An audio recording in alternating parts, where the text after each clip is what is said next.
The golden thread. Elara sat by the window, tracing the lines on her palm.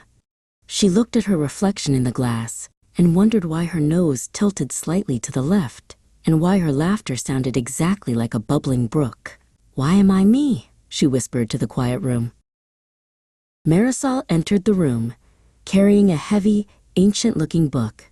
She sat beside Elara and smiled. "Inside every tiny piece of you, Elara, there is a secret library," she explained. "It is filled with the oldest stories ever told, written in a language of light and patterns." Elara closed her eyes and tried to imagine it. She saw a world smaller than a speck of dust, where tiny scrolls were tucked away inside every cell. These scrolls didn't use ink or paper. They were made of dancing molecules that hummed a quiet, rhythmic song. Marisol described the great ladder, a shape that twisted and turned like a spiral staircase reaching for the stars. "It's called DNA," Marisol said.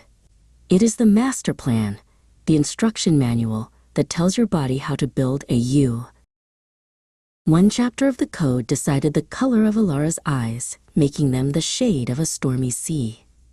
Another chapter decided she would be tall enough to reach the highest shelf, and another gave her the gift of a fast-running heart that loved to sprint across the meadows. "Are we the only ones with a code?" Elara asked. Marisol led her to the garden. "Oh no," she laughed. "The oak tree has a code for its deep roots, and the robin has a code for its red chest. We are all part of the same great library, sharing sentences and paragraphs with everything that breathes." Elara looked at her thumbprint.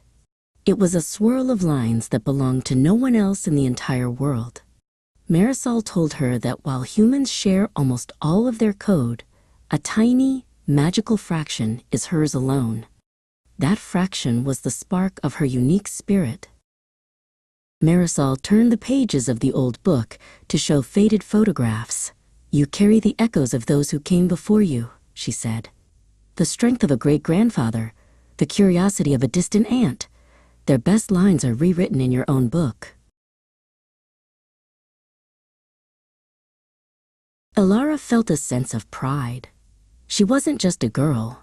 She was a masterpiece of history and mystery. "So my code tells me who I am?" she asked. Marisol hugged her tight. "It tells you where you started, but you are the one who chooses how the story ends." That night, Elara looked at the stars, knowing that the same atoms in the sky were tucked inside